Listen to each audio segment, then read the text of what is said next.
Le damos la bienvenida a Mariano Pouso, secretario general de la Unión Ferroviaria, Ricardo Cajigas, integrante de la Unión Ferroviaria. Bienvenidos a ambos, un gusto recibirlos. Decíamos en el informe, hay 4 trabajadores despedidos. A raíz de estos despidos ustedes presentaron una denuncia penal. Están los talleres ubicados en Peñarol, ocupados por los trabajadores. ¿Esta es la situación en este momento? ¿Hay un ámbito de diálogo con el directorio y ustedes? Es muy difícil ese ámbito. Mariano tal vez pueda contestar mejor eso porque por mis actividades en el Secretariado del Interior yo no he estado en todas las negociaciones y Mariano sí. Sí, ahí es una situación compleja porque realmente hubo una intervención del PIT-CNT, del Ministerio de Trabajo, una posibilidad de solución planteada por el propio Ministerio de Trabajo al Ministerio de Transporte, y es el Ministerio de Transporte en este momento el que opta por que esta situación de conflicto continúe. Entonces, esa posición tan intransigente del Ministerio de Transporte, por ejemplo, lleva a que el sindicato esté dispuesto a realizar guardias gremiales para los servicios de pasajeros y el Ministerio de Transporte opte porque eso no ocurre. O sea, están quedando los pasajeros a pie cuando los trabajadores realizando actividad de paro van a trabajar gratis, o sea, no van a cobrar el jornal. Podrían estar trasladándose los pasajeros de la nueva terminal a los servicios habituales y el ministro de Transporte no quiere. Entonces, esa es la situación de intransigencia al punto de decir, no sé, soy el dueño de la pelota y se juega cuando yo quiero, ¿no? A ver, para ir a algunos detalles, el presidente del directorio de AFE, que en los próximos días ya está invitado, va a estar aquí también en los estudios con nosotros, Wilfredo Rodríguez, ha hecho declaraciones públicas y ha dicho que estos 4 funcionarios distorsionaron el reloj, que está la filmación de que marcaban y se iban para la casa, que sacaron herramientas del ámbito de trabajo para actividades particulares. Ustedes dicen que sobre eso no hay pruebas. Hay el telegrama de despido, la notificación de despido. Eso, lo que usted describe, encuadraría lo que se conoce como notoria mala conducta y no tiene indemnización por despido. La empresa les da una nota en el marco, nosotros veníamos negociando y teníamos un acta de no innovar en el marco del Ministerio de Trabajo. La empresa viola el acta, despide a los trabajadores. El telegrama de despido les agradece los servicios y los trabajadores son despedidos supuestamente por una reestructura de la empresa. Se les deposita la indemnización del despido. Entonces, ¿de qué estamos hablando? De si alguien configuró notoria mala conducta, debe ser, primero que nada, denunciada la situación y después despedido por ese causal de despido y después no agradecerle los servicios. Entonces, realmente es una campaña de enchastre hacia el sindicato. Es imposible adulterar algo que es con la huella digital, es un mecanismo que es inviolable. Si ocurrieron a nivel administrativo de los cargos de confianza que ellos despidieron, ¿no? Porque despidieron cargos de confianza de la empresa, eso es responsabilidad de la gestión, no del personal obrero. O sea, el mecánico de un taller no accede a la computadora que puede modificar las marcas de ninguna manera.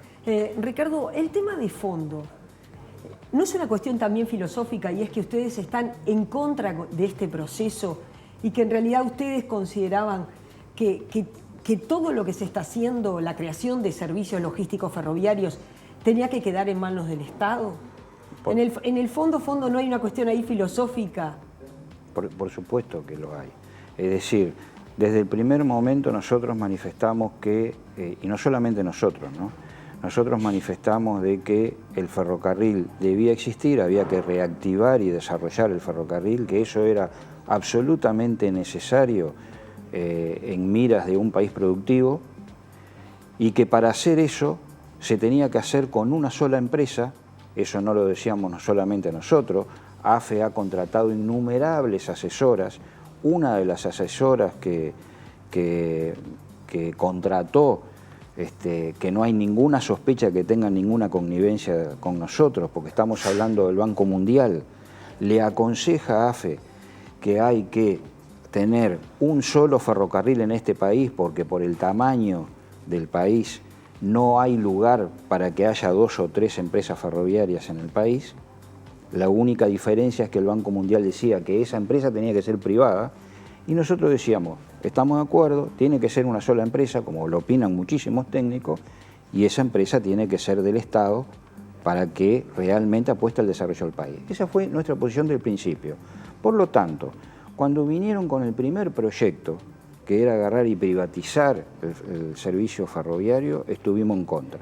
Eso fue relativamente derrotado. Después vinieron con el segundo proyecto, que es crear servicio logístico ferroviario y entonces dejar toda la operativa de carga a cargo de una empresa que es de derecho privado, se maneja bajo el derecho privado. Es decir, no tiene los controles CES del Parlamento, no tiene ninguno de los controles que tiene una empresa pública. Ahí nos dijeron de que eso era imposible porque entonces la empresa en público tarda mucho más en hacer los negocios y entonces no sería rentable. Le demostramos que eso no era cierto, porque Antel, por ejemplo, Ansel, que también es una empresa pública, puede hacer las compras en forma instantánea cuando por razones de competitividad lo demuestra y hay un artículo de la ley que se lo permite. Crearon Self igual, lo crearon por decreto, pero todavía no lo aplicaban. Cuando cuando lo crearon por decreto, nosotros dijimos, esto va a llevar a un fracaso, esto va a llevar a destruir el ferrocarril. Bueno, desgraciadamente tuvimos razón. Ahora, cuando se empieza a aplicar, déjame terminar con esto, cuando se empieza a aplicar realmente el decreto y entonces servicio logístico ferroviario se intenta poner en funcionamiento, se encuentran con varios problemas. El primero es que necesitan trabajadores y le ofrecen el oro y el moro a los trabajadores ferroviarios para que se pasen a Self. Los trabajadores ferroviarios que defienden AFE y defienden la AFE pública no se pasaron a Self, a pesar de todos los ofrecimientos. Eso llevó a que 300 trabajadores prefirieran acogerse a un retiro anticipado antes que ir a trabajar ahí. Y que muchos otros trabajadores prefirieran correr el peligro que después les sucedió de quedar excedentes y ser redistribuidos en otros entes públicos antes de ir a trabajar a Self, porque sabían que eso iba a ser un fracaso. ¿Cuáles son los resultados hoy por hoy?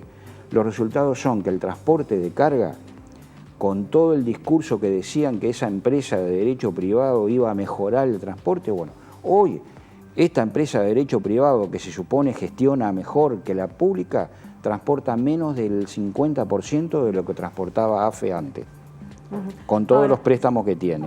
Esos son los resultados. Entonces hay, claro, un problema ideológico de si el AFE tiene que ser público o tiene que ser privado.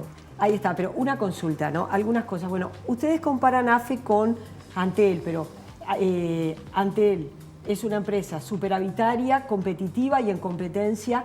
AFE es un agujero para el Estado uruguayo donde año a año se la subsidia con millones y millones de dólares. Si no leo mal, la última cifra son 20 millones de dólares anuales. Entonces ustedes, una empresa que en la década de los 80 fue desarticulada, no es lo mismo, me parece a mí, de pronto no sé si es comparable con Antel. Después, lo que se ha dicho, es en todas partes del mundo, y lo más cercano de pronto es el gobierno del PT, del Partido de los Trabajadores.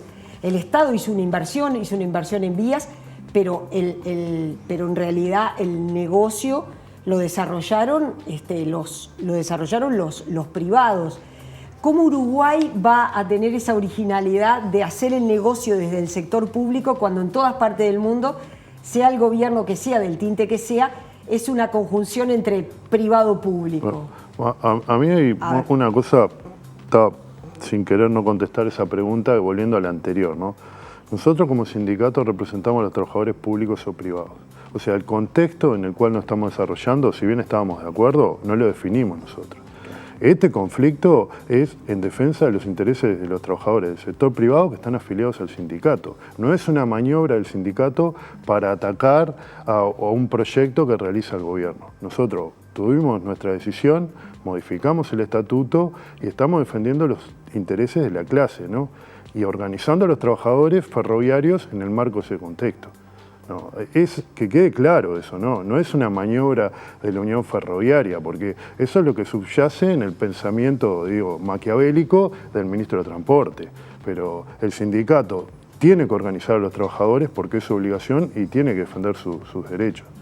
Es como decía María. Y los que decían, lo que pasa que lo que quiere la Unión Ferroviaria es mantener los privilegios y la corporación de la relación estatal que implica, por ejemplo, que no puedan ser despedidos. ¿Qué privilegio tenemos nosotros si somos los trabajadores dentro del ente autónomo que ganan menos por un estudio que realizamos? Pero tienen un privilegio, porque una empresa que está fundida y que le cuesta al Estado unos 20 millones de dólares... Pero es un problema, no está fundida, es un tema de gestión. Pero está bien, es un tema, hay 22 cargos de confianza en 520 trabajadores. Claro, pero si es una empresa privada, te echan. Y en una empresa pública mantenés el trabajo, bueno, que no es poca cosa en estos tiempos. Claro, pero ahí, digámosle, en todo el mundo, si vamos a lo que pasa en el mundo y analizamos el negocio ferroviario en el mundo, en todas partes del mundo recibe subsidios, en todas partes. Las transnacionales que transportan carga en el mundo reciben subsidios. ¿Por qué? Porque hay una sinergia que genera los procesos ferroviarios en la circulación del capital y es lo que le interesa al capitalismo. De eso en el Uruguay, hoy, con los niveles de producción que hay, con el desarrollo de la agricultura, con el desarrollo de la forestación, es más que posible. O sea, lo que pasaba era que la crisis del modo ferroviario ocurre cuando el transporte de pasajeros se traslada hacia el transporte carretero. Y el nivel de producción de mercancías o se traslada a otras regiones del mundo y en esos sectores que el ferrocarril transportaba, por ejemplo, minerales, la industria pesada estaba en Estados Unidos, se cae eso, bueno, no tiene nada para transportar, empiezan a producir en China, se va para ahí. Ahora, acá en el Uruguay, en la década del 80, había 55.000 hectáreas de forestación. Ahora hay 1.200.000 esperando para ser transportadas. En la década del 80 no se plantaba soja. Ahora hay 1 millón de hectáreas de agricultura. Ahora, cuando se señala que ustedes han boicoteado una y otra vez, por ejemplo, la llegada de los técnicos finlandeses, luego la llegada de técnicos chinos que requirieron los pliegos, que para Uruguay es clave esos 273 kilómetros entre Paso de los Toros y Montevideo, porque está vinculado con la inversión de UPM. No hay inversión de UPM si no hay tren. Entonces, digo, decir, y aparecen ustedes como boicoteadores de esos procesos. ¿Quién puede creer eso? Permitime una cosa. ¿Quién lo puede creer? A ver, vamos a aclarar, yo quiero aclarar dos cosas. La primera, nosotros hace 7 años que estamos en una situación prácticamente de conflicto, porque hace 7 años que están tratando de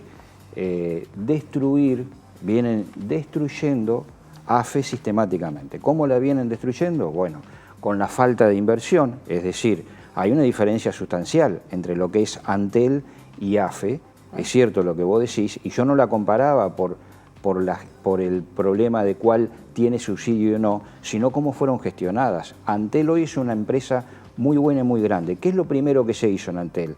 Se invirtió y se puso una buena gestión, y eso logró que Antel fuera hoy. Ahora, en AFE no solamente no se invirtió absolutamente nada, sino que además se pusieron malos gestores. Casi todos los gestores que estuvieron en AFE desde hace años son algunos políticos fracasados en algún lugar a los cuales había que darle un lugar y entonces tenían la presidencia de AFE porque total AFE casi ni existía.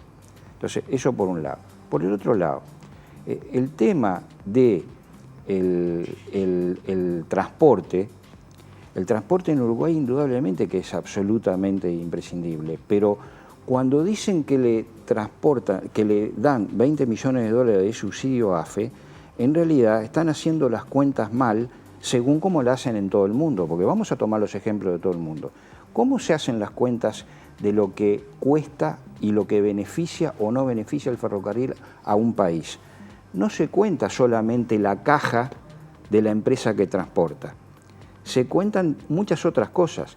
Cuando se transporta 1 millón de hectáreas de soja, en lugar de transportarse en camión, la mitad de eso se transportara en ferrocarril, usted está sacando miles y miles de camiones de las rutas nacionales. Eso significaría bajar los subsidios que hoy le hace el Estado a las carreteras en 125 millones de dólares anuales. Ahí ya está pago el subsidio. Cuando usted retira esos camiones, retira una accidentalidad importantísima en la ruta. Eso baja no solamente los costos, sino que baja también la cantidad de vidas humanas que se pierden en las rutas, tanto sea por un tránsito saturado de camiones como por las malas condiciones de la carretera, producto de que pasan muchos camiones. Sí, sí. Esas cosas en la cuenta hay que ponerlas, y si usted pone esas cosas en la cuenta, entonces no le da que el país le da 20 millones de dólares a AFE, sino que en realidad debería darle más, porque AFE, si transportara, lo salvaría de mucho más. Sí, sí. ¿Por qué no transporta AFE? Y no transporta porque hay una gestión absolutamente equivocada que ha hecho que bajara el transporte de carga más del 50%. ¿Por qué? Porque perdieron clientes, porque no hicieron el mantenimiento de la máquina y los vagones, porque hicieron una mala gestión y administración de los recursos humanos, porque dejaron ir a los técnicos de AFE. Mariano, ustedes dicen, ¿no es cierto que ustedes boicotearon esas dos actividades? Nosotros, no, veámosle, por ejemplo, ahora, en este caso, a nosotros nos despiden a 4 trabajadores.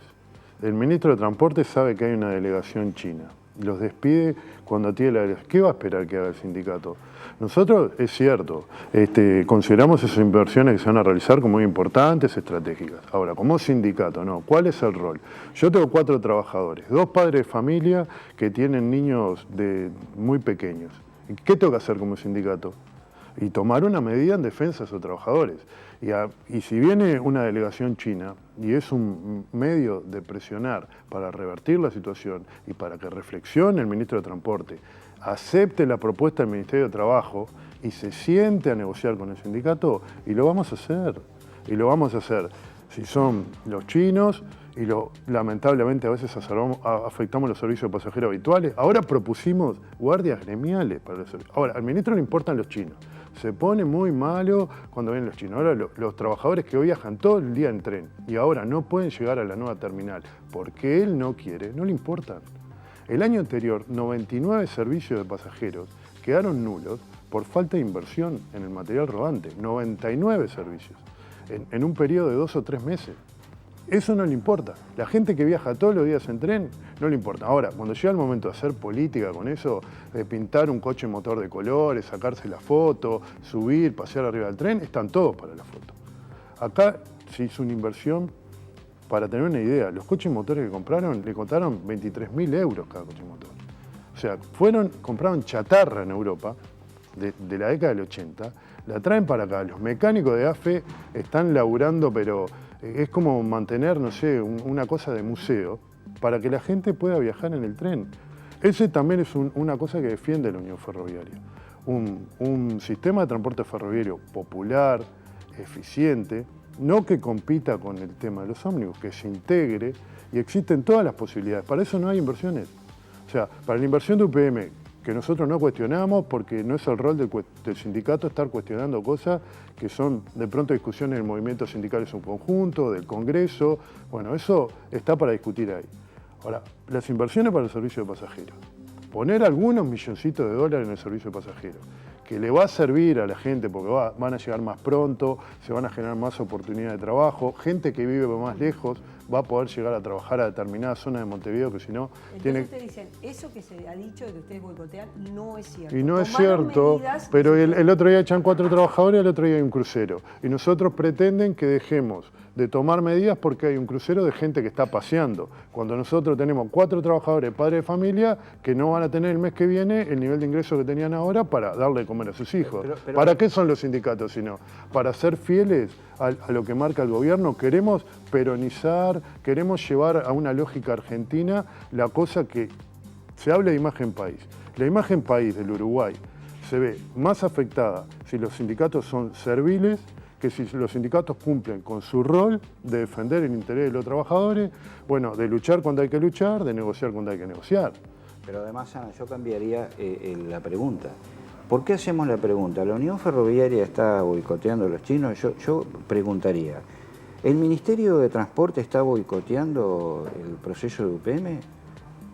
Porque yo creo que es así. Fíjese, el Ministerio de Transporte tiene una delegación china, antes tuvo otra delegación de otro país, para recorrer, y en el momento que esa delegación va a salir, el Ministerio toma alguna actitud como esta de despedir 4 trabajadores sin ninguna prueba, argumentando una reestructura que en realidad todavía se estaba discutiendo, no había terminado los plazos de la discusión de la reestructura, y con una propuesta del Ministerio de Trabajo que solucionaba absolutamente todo, porque reintegraban a los 4 trabajadores en la medida que no había ninguna prueba, como propuso el Ministerio de Trabajo, y una vez que firmaran, se reintegran los 4 trabajadores, 10 minutos después estaban funcionando todos los servicios y estaban los chinos yendo para allá. Entonces te dicen, ¿Quién es que lo hace? ¿Nosotros boicotamos o el Ministerio de Pero han Transporte? pasado cientos de delegaciones